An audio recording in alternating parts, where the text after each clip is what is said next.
Oi, oi.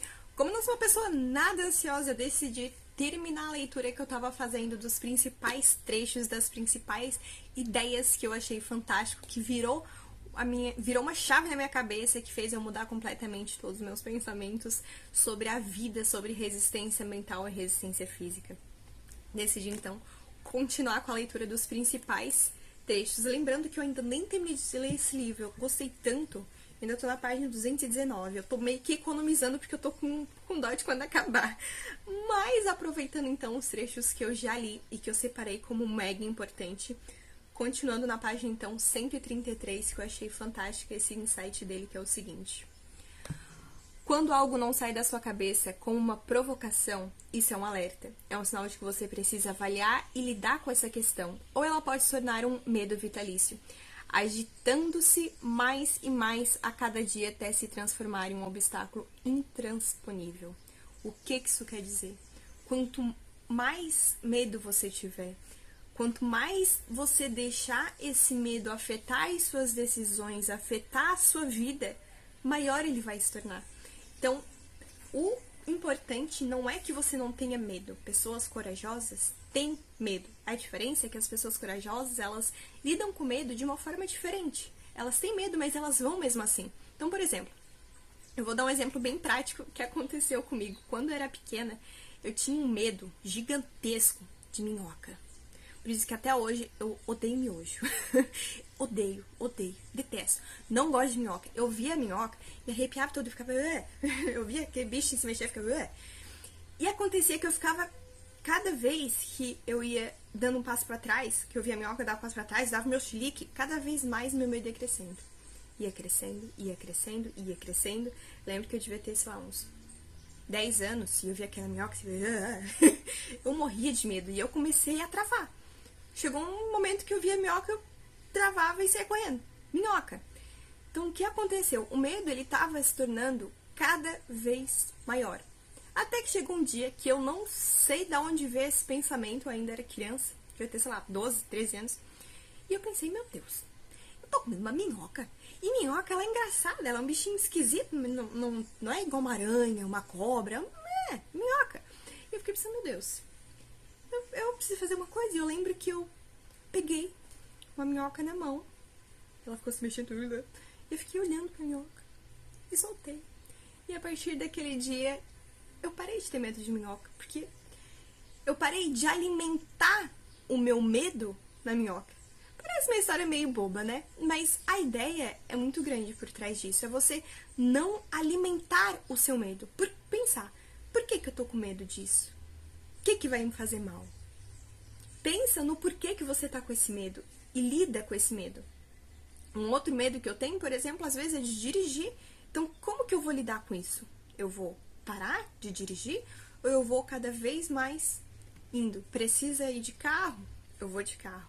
E cada vez mais eu vou desalimentando, vou desnutrindo o meu medo para que até um ponto em que ele se torne não medo. E essa é a ideia. Não alimente os seus medos. Lide com eles passo a passo. Então, se você tem medo de algo, enfrente. Faça. Se você tem medo de um bicho, eu não vou dizer pra você pegar uma cobra na mão, né? Tem medo de aranha, pega uma aranha na mão? Eu também não. Eu dei um exemplo aqui da minhoca que ela me morder, né? Mas dá pra você, sei lá, ver uma aranha, não panica. Você mesmo pega um chinelo, ou mata, ou tira, não é? Não panica. O objetivo é não panicar. Próximo trecho, então.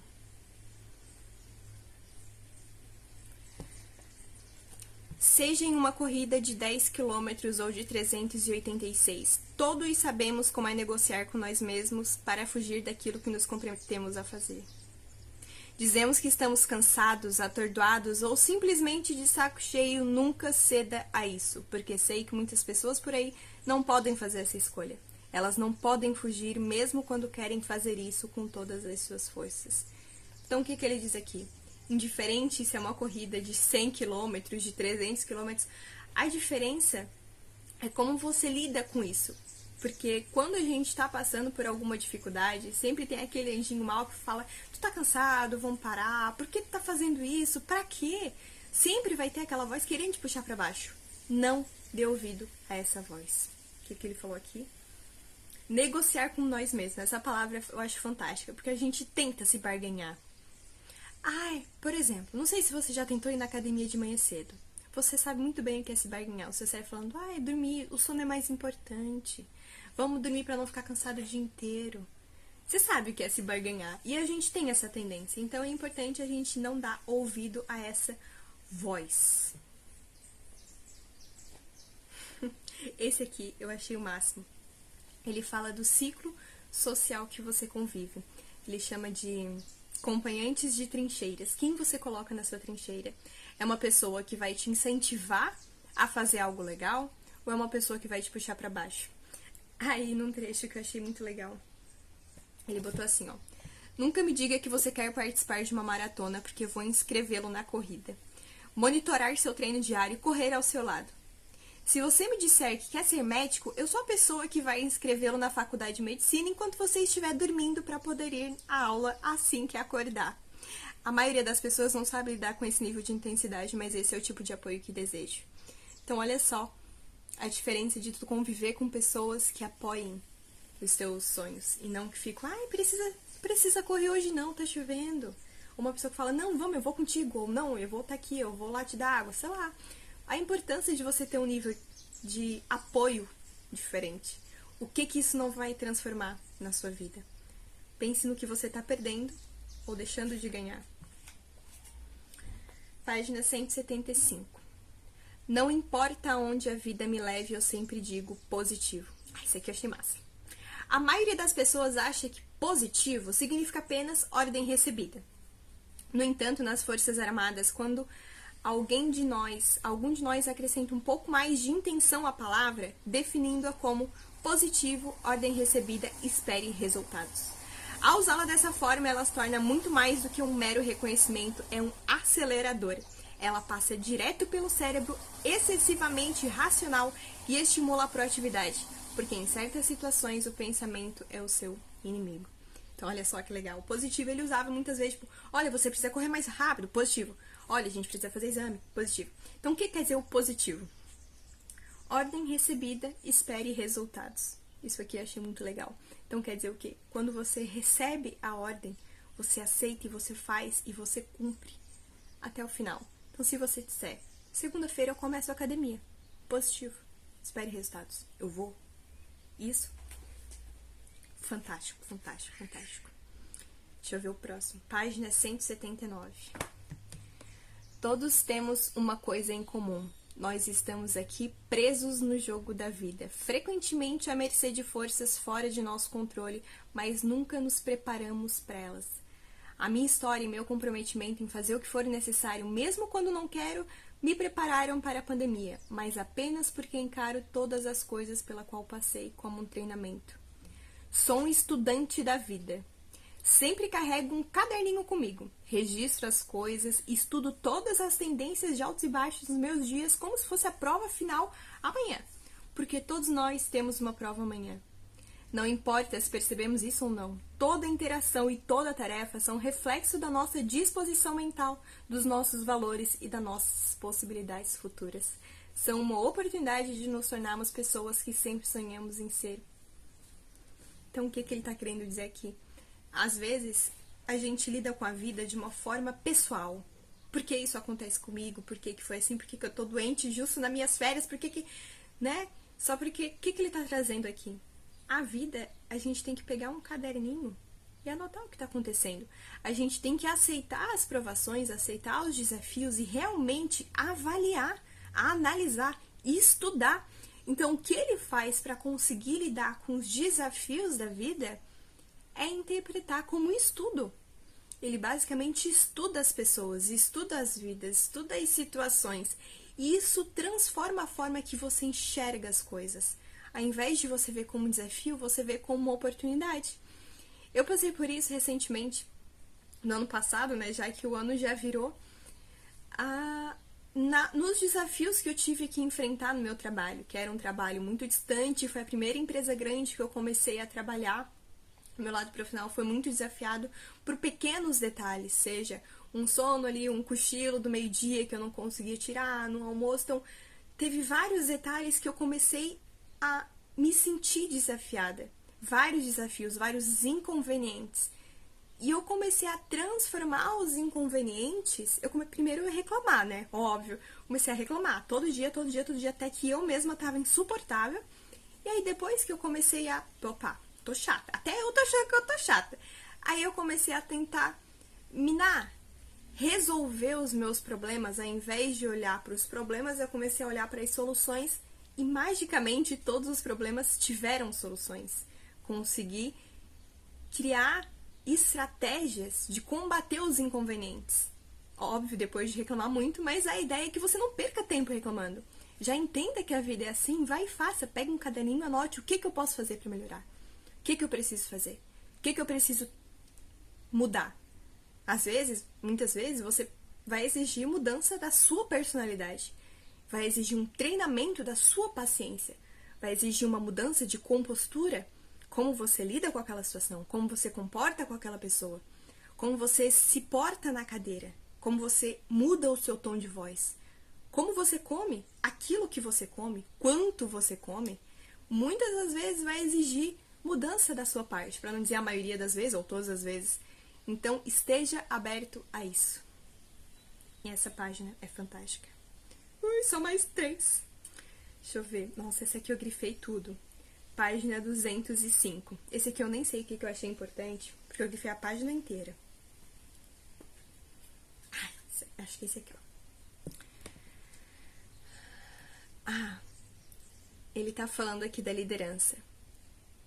Então, eu sou um exemplo. Venham comigo e vou lhe mostrar que a vida vai além de supostas autoridades, patentes e broches em uniforme. Vou mostrar o que é ambição de verdade, fora de todas as estruturas externas e um espaço de crescimento mental libertador. Esse aqui é de o capitão Cannoli, que mostrou para ele que tu não pode fazer só aquilo que é pedido. Tu tem que sempre dar a mais do que é proposto e não fazer o mediano e não fazer o mínimo de esforço. Sempre fazer a mais. E aqui ele menciona muito sobre a liderança. O que é um bom líder? E ele mostrou seu arsenal, mostrou o que significa ser um líder intenso, silencioso e exemplar. Que liderança é isso? Liderança é exemplos. Parei aqui com o caminhão, veio acompanhar o nosso vídeo. Liderança é exemplo, não é falar. Liderança é mostrar. E aqui ele também fala um trecho que eu achei demais, que ele falou: eu queria encontrar algum defeito nele, porque isso me faria me sentir melhor a respeito de mim mesma. Então, esse exemplo do capitão, ele era um capitão. Antigamente, nessa fase aqui do capitão, o Goggins ele ainda não tinha todo esse estilo de vida, de resistência mental e tudo mais. Então, o capitão, ele era uma das primeiras pessoas que não fazia só o que era pedido para ele. Ele sempre fazia algo a mais. Por exemplo, tinha uma barra que sempre que eles passavam na frente daquela barra para um refeitório, banheiro, enfim, eles tinham que subir na barra, fazer 5 levantamentos e depois fazer mais 10 flexões. E ele observou que esse capitão, ele não fazia 5 levantamentos de barra fixa. Ele fazia mais. Ele não fazia só 10 flexões, ele fazia mais. E o Goggins ficava pensando na época, por que ele faz mais? Se o mínimo exigido é 5, para que fazer mais? E foi quando ele começou até aquela pulguinha atrás da orelha, por que ele tá fazendo a mais? E esse capitão, ele acabou mostrando por exemplos de que tu tem que sempre se dar o seu melhor. E esse trecho importante que eu grifei aqui por último é que ele, a todo momento, o Goggins ficava encontrando um defeito nele. Ele é assim porque não sei o que, né? Pra quê? Pra que ele se sentisse melhor consigo mesmo. Então, muitas vezes, é natural da gente tentar diminuir a conquista do outro para que a gente se sinta bem consigo mesmo. Se, por exemplo, se eu não consigo correr por mais de 2 km, eu fico olhando a pessoa que corre por 5 e falando, mas também usa um tênis de 500 pila, mas também usa um relógio, sei lá, e fica inventando desculpas para justificar o ganho dela e não o teu, quando na verdade a única justificativa somos nós mesmos. Isso é importante demais. Infelizmente, os trechos lidos estão quase acabando, porque certamente ainda faltam algumas páginas para eu selecionar o trecho. Penúltima, vamos lá. Página 207. Nossa, mas é o avacalho também, né? Jesus, deixa eu ver o que eu quis dizer aqui. Esse aqui é da liderança também. Pode se preparar como se já estivesse lá, para que quando o momento chegar e a oportunidade bater na porta, já esteja pronto para arrasar. É isso que um líder de si faz. Não importa quão atribulada a sua vida esteja, não porque ele seja obcecado em ser o melhor, mas porque está se esforçando para ser o melhor possível. E ali depois da liderança, ele puxou um gancho para tu ser líder de si mesmo, para tu conseguir liderar as suas próprias decisões. O que tu precisa fazer, né?